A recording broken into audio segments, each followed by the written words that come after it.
If you're a Russian naval officer staring at a map of the Baltic Sea in 2026, there's a small problem. Actually, two problems. The first problem is geography. The second problem is Sweden. Because almost overnight, the Baltic Sea changed from a busy but contested piece of water into something that NATO planners are starting to whisper about as a NATO lake. For Russia, 20 years ago, the Baltic was a patchwork. Neutral Sweden sat right in the middle like a polite Scandinavian referee. Finland wasn't in NATO. Sweden wasn't in NATO. The alliance had access to the Baltic, but it didn't control the shape of it. Russia could move ships in and out of its bases without constantly sailing past NATO territory. Then 2022 happened. Russia invaded Ukraine, and suddenly the entire security architecture of Northern Europe flipped like a poker table in a bar fight. Finland joined NATO, Sweden followed in March 2024, ending more than 200 years of military non-alignment. 2 centuries of, we'd rather not get involved, thank you very much, gone in a single geopolitical heartbeat. And the moment Sweden joined, the Baltic Sea map changed forever, because now when you zoom out and look at the coastline, something jumps out immediately. Almost every single shore of the Baltic Sea is NATO territory. Denmark, Germany, Poland, Lithuania, Latvia, Estonia, Finland, Sweden, all NATO, which leaves Russia with exactly 2 pieces of coastline, one tiny corner around St. Petersburg, and the isolated military outpost of Kaliningrad, wedged awkwardly between Poland and Lithuania, like someone parked a Soviet battleship in the wrong neighborhood. That's it. Everything else surrounding that sea belongs to the alliance. And when naval strategists started running the numbers after Sweden joined NATO, a slightly alarming conclusion started popping up in briefing rooms. In a real war, Russia's Baltic fleet might not actually be able to leave the Baltic. Not easily, not safely, possibly not at all. Now, before we go any further, it's worth explaining something. The Baltic Sea looks big on a world map. It isn't. At its narrowest points, this entire body of water can be controlled with a surprisingly small number of ships,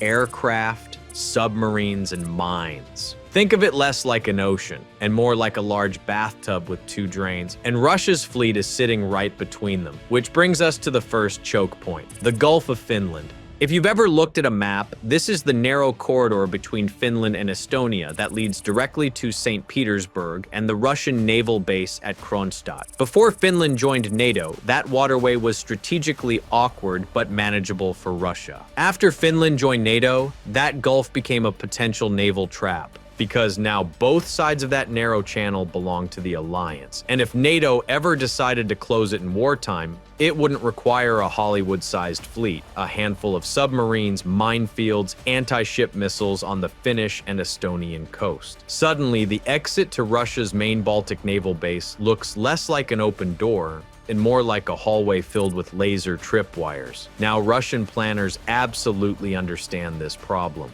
which is why their second major Baltic base sits hundreds of kilometers away in Kaliningrad. And if you're imagining that Kaliningrad solves the problem, well, it actually makes things worse, because Kaliningrad is one of the strangest military locations in the world. It's technically Russian territory, but it's completely cut off from Russia itself. No land bridge, no friendly neighbors, just a heavily militarized enclave surrounded by NATO countries, which means every tank shell, every missile, every spare engine part, every crate of fuel has to arrive by ship or aircraft. And that works perfectly fine in peacetime, until the sea around you suddenly becomes NATO territory, at which point Kaliningrad starts to look less like a fortress and more like a very expensive island prison. Now, here's where Sweden enters the story, because when people talk about Sweden joining NATO, they often imagine bureaucrats signing papers in Brussels and soldiers attending meetings. That's not the real change. The real change is geography. Sweden stretches down the entire western side of the Baltic Sea, and sitting right in the middle of that sea is an island called Gotland. If you've never heard of Gotland, don't worry. Most people outside Scandinavia haven't either, but military planners think about it constantly because Gotland sits in the Baltic Sea like an unsinkable aircraft carrier. Aircraft based there can reach the Baltic states. They can monitor shipping routes. They can track submarines. They can threaten ships heading to Kaliningrad, and they can help control the airspace over most of the Baltic Sea. For decades, Sweden kept Gotland lightly defended because, well, neutrality.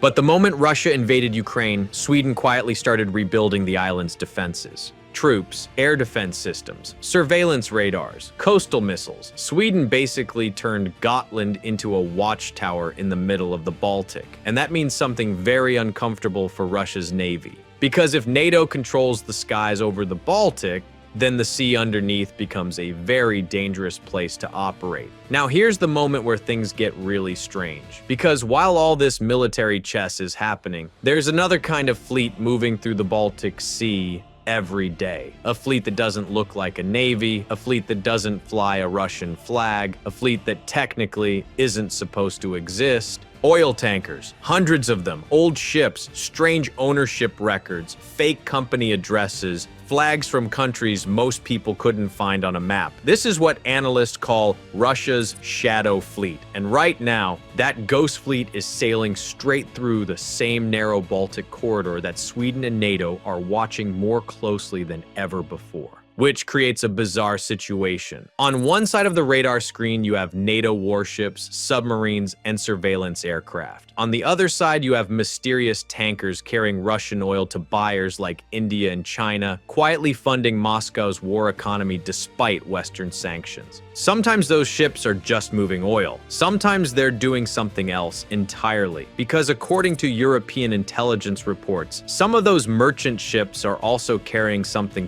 far more interesting than crude oil: antennas, sensors, and people who don't work for oil companies. Which means the Baltic Sea is no longer just a naval chessboard. It's becoming something else entirely. A crowded corridor where spy ships, ghost tankers, NATO patrols, and Russian warships are all operating within a few dozen miles of each other. And every year, that corridor is getting tighter. For Russia's navy, for its shadow fleet, and for anyone trying to move through what is rapidly becoming the most heavily watched body of water in Europe. And the truly uncomfortable part for Moscow? The military squeeze hasn't even started yet, because the moment NATO war planners begin discussing what a real blockade of the Baltic would actually look like, the Russian Baltic fleet suddenly starts looking less like a regional power and more like a fleet trapped inside a very well-guarded swimming pool.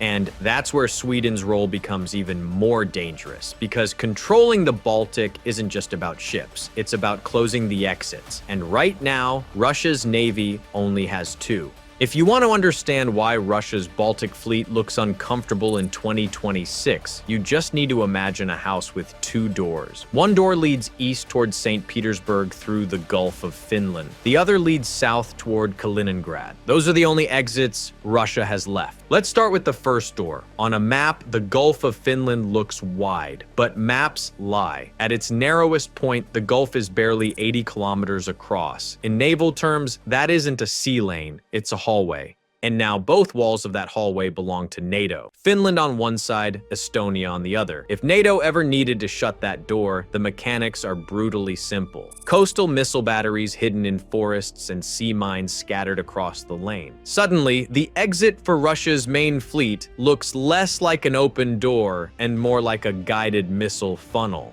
Then there's the second door, Kaliningrad. For decades, this enclave was Russia's armored fist in Europe. But geography has a sense of humor. Now that Sweden and Finland are in the alliance, the sea around Kaliningrad is no longer friendly water. It's a surveillance grid. German patrols, Polish missiles, Swedish aircraft, and American reconnaissance. It's like sailing through a neighborhood where every house has a security camera. The moment a Russian ship leaves port, sensors track everything. Its speed, its radar signature, even the unique sound of its propellers underwater. Russia still has a fleet here, but they aren't trying to dominate the sea anymore. They're trying to survive. NATO's strategy has shifted from fighting ship for ship to sea denial. You don't need to sink every ship, you just make the water too dangerous to use. This is where Sweden becomes the centerpiece. Sweden adds more than just ships. It adds eyes. Swedish surveillance aircraft and submarine hunters have spent decades mastering the shallow, cold terrain of the Baltic. By the time Sweden joined NATO, its navy had become the most experienced submarine hunters in Europe, which means Russian submarines moving through these waters now have a permanent problem. Someone is always listening, but warships aren't the only things moving through this trap.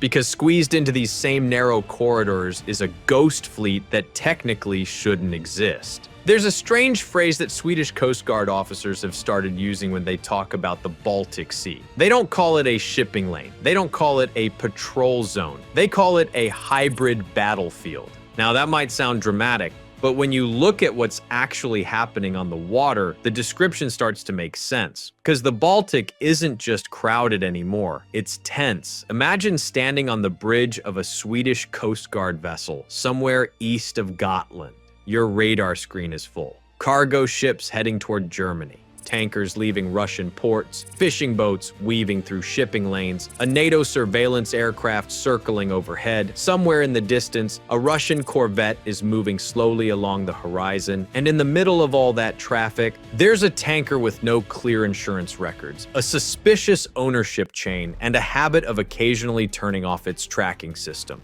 This is the kind of environment Swedish crews now patrol almost every day. Not war, but not exactly peace either, because the shadow fleet has grown enormously since sanctions on Russian oil started tightening. Western officials admit that Russian oil continues to reach global markets with far fewer interruptions than many policymakers originally hoped, which is why the Baltic Sea has become such an important corridor. But this corridor now sits under the watchful eye of Sweden and its NATO partners.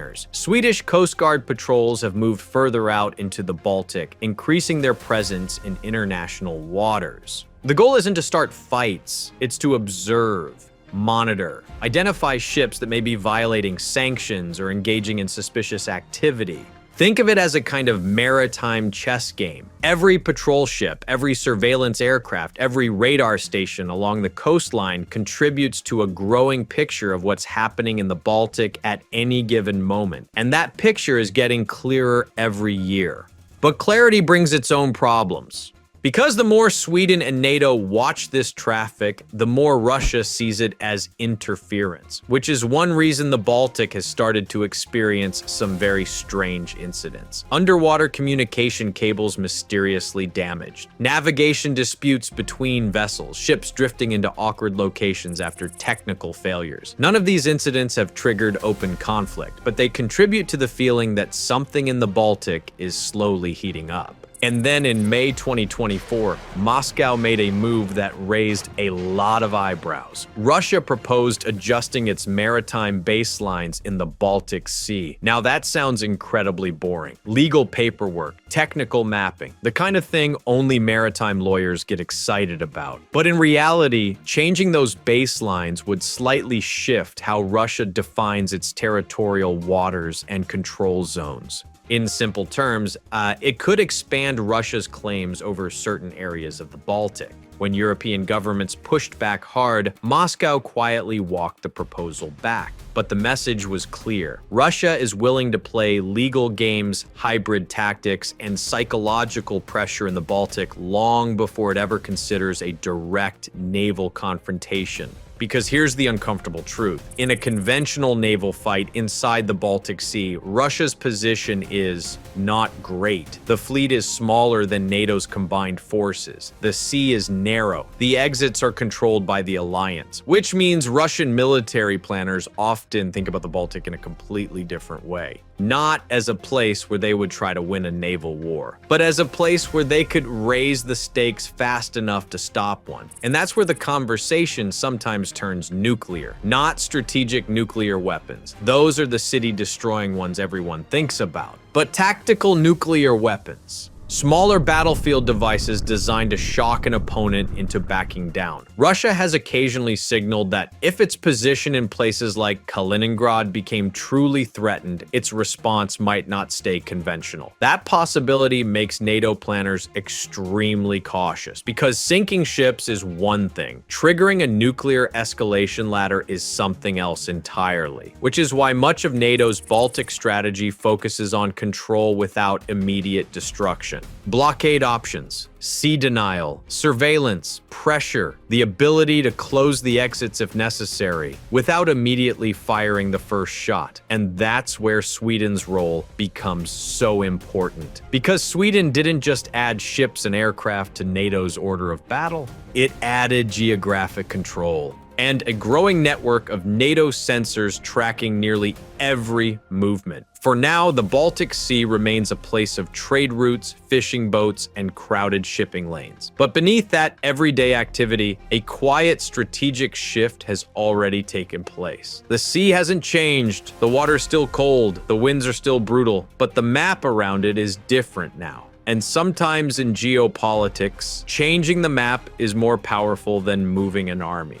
Because once geography shifts against you, every ship you launch, every tanker you send, every submarine you deploy is operating in someone else's backyard. And right now, that backyard belongs mostly to NATO, which means the real question isn't whether Russia's Baltic fleet's boxed in, it's what happens the day Moscow decides it doesn't like the walls. If you enjoyed this breakdown and want to see more deep dives into how geography, strategy, and military power are reshaping the world, make sure to subscribe, because the Baltic Sea is just one piece of a much larger story. From the Arctic to the Black Sea, the strategic map around Russia is shifting faster than it has in decades. And some of the most important changes are happening in places most people never think about. Quiet islands, narrow straits, and cold seas where a few kilometers of water can change the balance of power for an entire region.